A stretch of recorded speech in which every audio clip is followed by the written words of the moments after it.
ಕಲೆಯ ಕಣ್ಣಿಲ್ಲದವನಿಗೆ ಕವಿಶೈಲ, ಕಲ್ಲು ಕಾಡು. ಕಲಾವಂತನಿಗೆ ಅದೇ ಸಗ್ಗವೀಡು.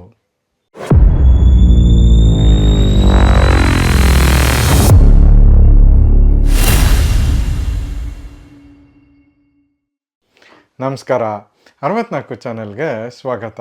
ನಾನು ಚಂದನ್. ಕುವೆಂಪು ಅವರ ಬರಹ ಅಂದರೆ ಓದೋದಕ್ಕೆ ಕಷ್ಟ ಅಂತ ಸುಮಾರು ಜನ ಹೇಳಿರೋದನ್ನು ನಾವು ಕೇಳಿದ್ದೀವಿ. ಕುವೆಂಪು ಅವರು ನಮಗಿಷ್ಟ ಅನ್ನೋರು ಕೂಡ ಅವರ ಪುಸ್ತಕಗಳನ್ನು ಓದಿರೋದಿಲ್ಲ. ಕುವೆಂಪು ಅಂದರೆ ರಾಮಾಯಣ ದರ್ಶನಂ, ಕಾನೂರು ಹೆಗ್ಗಡತಿ ಅಥವಾ ಮಲೆಗಳಲ್ಲಿ ಮದುಮಗಳು ಅಂದ್ಕೊಂಡು ಆ ಪುಸ್ತಕನ ನೀವೇನಾದರೂ ಓದೋದಕ್ಕೆ ಶುರು ಮಾಡಿದ್ರೆ ನೀವು ಆ ಅಕ್ಷರ ಲೋಕದಲ್ಲಿ ಕಳೆದೋಗೋದಂತೂ ಗ್ಯಾರಂಟಿ. ಅದ್ರ ಬದಲು ನೀವು ಕುವೆಂಪು ಅವರ ಪುಸ್ತಕ ಸ್ಟಾರ್ಟ್ ಮಾಡಬೇಕು ಅಂದರೆ ಈ ಪುಸ್ತಕ ಬೆಸ್ಟ್ ಚಾಯ್ಸ್ ಅಂತ ನಾವು ಹೇಳ್ತೀವಿ. ಈ ಪುಸ್ತಕ ತುಂಬ ಸರಳವಾದ ಭಾಷೆಯಲ್ಲಿದೆ. ಮಲೆನಾಡಿನ ಬಗ್ಗೆ ತುಂಬ ಇಂಟ್ರೆಸ್ಟಿಂಗ್ ಆಗಿ ಈ ಪುಸ್ತಕ ನಮಗೆ ತಿಳಿಸ್ಕೊಡುತ್ತೆ. ಇದರ ಇಂಗ್ಲೀಷ್ ಟ್ರಾನ್ಸ್ಲೇಷನ್ ಕೂಡ ಅವೈಲಬಲ್ ಇದೆ, ಆದರೆ ಕನ್ನಡದಷ್ಟು ಸೊಗಸಾಗಿ ಅದು ಇರಲಾರ್ದು ಅನ್ನೋದು ನಮ್ಮ ಅನಿಸಿಕೆ. ನಾವು ಓದಿದ ವಿಭಾಗದಲ್ಲಿ ಇವತ್ತು ನಾವು ಪರಿಚಯ ಮಾಡ್ಕೋತಾ ಇರೋ ಪುಸ್ತಕ ಮಲೆನಾಡಿನ ಚಿತ್ರಗಳು. ಲೇಖಕರು ಕುವೆಂಪು, ಪ್ರಕಾಶಕರು ಉದಯರವಿ ಪ್ರಕಾಶನ. ಪುಟಗಳು 108, ಬೆಲೆ 85 ರೂಪಾಯಿಗಳು. ಜಾನ್ರ ಮೆಮೊಯಿರ್. ಮುನ್ನುಡಿ ಹಾಗೂ ಒಂದು ಕವಿತೆ ಸೇರಿ 14 ಲೇಖನಗಳನ್ನು ಈ ಪುಸ್ತಕ ಒಳಗೊಂಡಿದೆ. ಈ ಪುಸ್ತಕನ ಓದ್ದವರಿಗೆ ಇದು ಒಂದು ರಸದೌತಣವೇ ಸರಿ. ಹಾಗೆ ಈ ಪುಸ್ತಕದ ಮುನ್ನುಡಿಯನ್ನು ನೀವು ಮಿಸ್ ಮಾಡಬಾರ್ದು. ಕುವೆಂಪು ಅವರ ಬಾಲ್ಯದ ನೆನಪುಗಳು, ಅವರು ಮಾಡ್ತಿದ್ದ ಅಭ್ಯಂಜನ, ಅವರ ಅಜ್ಜಯ್ಯನ ಅಭ್ಯಂಜನ, ಅವರ ಟ್ಯೂಷನ್ ಮಾಸ್ಟ್ರು, ಕತೆಗಾರ ಮಂಜಣ್ಣ, ಕುವೆಂಪು ಅವರು ಬೇಟೆಗೆ ಹೋಗಿದ್ದು, ಹೀಗೆ ಹಲವಾರು ನೆನಪಿನ ಬುತ್ತಿಗಳನ್ನು ಈ ಪುಸ್ತಕದಲ್ಲಿ ಕುವೆಂಪು ಅವರು ನಮಗೆ ಬಿಚ್ಚಿಟ್ಟಿದ್ದಾರೆ. ಇದನ್ನು ಓದ್ತಾ ಇದ್ದರೆ ನೀವು ಮಾರು ಹೋಗೋದಂತೂ ಗ್ಯಾರಂಟಿ. ಅವರು ಮುನ್ನುಡಿಯಲ್ಲಿ ಹೇಳೋ ಪ್ರಕಾರ ನೆನಪು ಅನ್ನೋದು ಬಾಳಿನ ಬುತ್ತಿ. ನಮಗೆ ಯಾವಾಗ ಹಸುವಾಗುತ್ತೆ ಆವಾಗ ಅದನ್ನು ಬಿಚ್ಚಿ ಅದನ್ನು ಸವಿತಾ ಹೋಗ್ಬೋದು. ಅದನ್ನು ಎಂಜಾಯ್ ಮಾಡೋರಿದ್ದರೆ ಅವರಿಗೂ ಬಡಿಸಿ ಅವರು ಅದನ್ನು ಸವಿಯೋಂಗೆ ಮಾಡ್ಬೋದು. ಅದನ್ನು ಪರಿಹಾಸ್ಯ ಮಾಡೋರಿದ್ದರೆ ನಮ್ಮ ಪಾಡಿಗೆ ನಾವು ಒಬ್ಬರೇ ತಿನ್ಕೊಂಡು ಅದನ್ನು ಎಂಜಾಯ್ ಮಾಡಬಹುದು.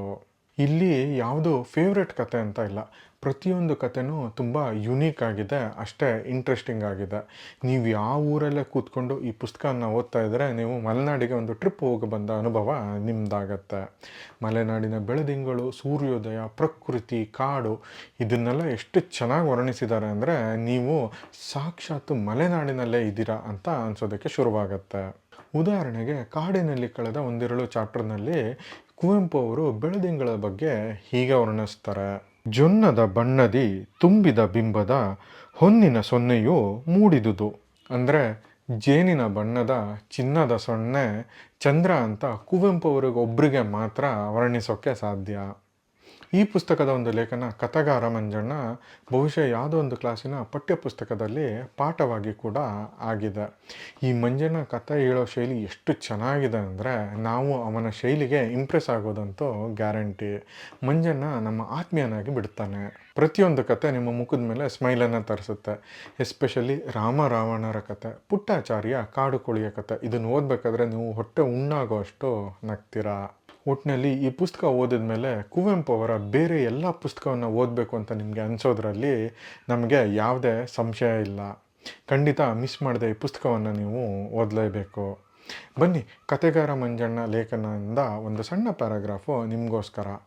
ಅದಕ್ಕೂ ಮುಂಚೆ ನಾವು ಮಾಡ್ತಿರೋ ಈ ಕನ್ನಡ ಪುಸ್ತಕವನ್ನು ಪರಿಚಯಿಸೋ ಕೆಲಸ ನಿಮಗೆ ಇಷ್ಟ ಆಗಿದೆ ಅಂದರೆ ದಯವಿಟ್ಟು ನಮ್ಮ ಚಾನಲ್ಗೆ ಸಬ್ಸ್ಕ್ರೈಬ್ ಆಗಿ, ಈ ವಿಡಿಯೋನ ಲೈಕ್ ಮತ್ತು ಶೇರ್ ಮಾಡೋದು ಮರಿಬೇಡಿ. ಮೊದಲನೇ ಪ್ಯಾರ. ಎಲ್ಲರೂ ಬಂದರು. ಗದ್ದೆಯ ಕೆಲಸಕ್ಕೆ ಹೋಗಿದ್ದ ಸಿದ್ಧ, ಪುಟ್ಟ ಇವರು ಬಂದು, ಒಂದೀಟು ಜಾಗ ಬಿಡಿ ಅಯ್ಯ, ಮಳೆಯಲ್ಲಿ ನೆಂದು ಬಂದೀವಿ, ಒಂದೀಟು ಚಳಿ ಕಾಸ್ಕೊಂಡು ಹೋಗ್ತೀವಿ ಎಂದರು. ನಾವೆಲ್ಲರೂ ಒಟ್ಟಿಗೆ, ಜಾಗ ಇಲ್ಲ ಹೋಗ್ರೋ, ನಮಗೂ ಚಳಿ ಎಂದೆವು. ನಾವು ಮನೆಯಲ್ಲಿಯೇ ಇದ್ದವರು, ಅವರು ಗದ್ದೆಗಳಿಗೆ ಹೋಗಿ ಮಳೆಯಲ್ಲಿ ತೊಯ್ದು ಬಳಲಿ ಬಂದವರು. ಸ್ವಲ್ಪ ಹೊತ್ತಿನ ಮೇಲೆ ಮಂಜಣ್ಣನು ಬಂದವನು ಜಾಗ ಬಿಡಿ ಎಂದು ಕೇಳದೇ ಇಲ್ಲ, ಬರುತ್ತಾ ಕತೆ ಹೇಳುತ್ತಲೇ ಬಂದ. ನಾವೆಲ್ಲ ಅವನ ಕಡೆ ತಿರುಗಿದೆವು.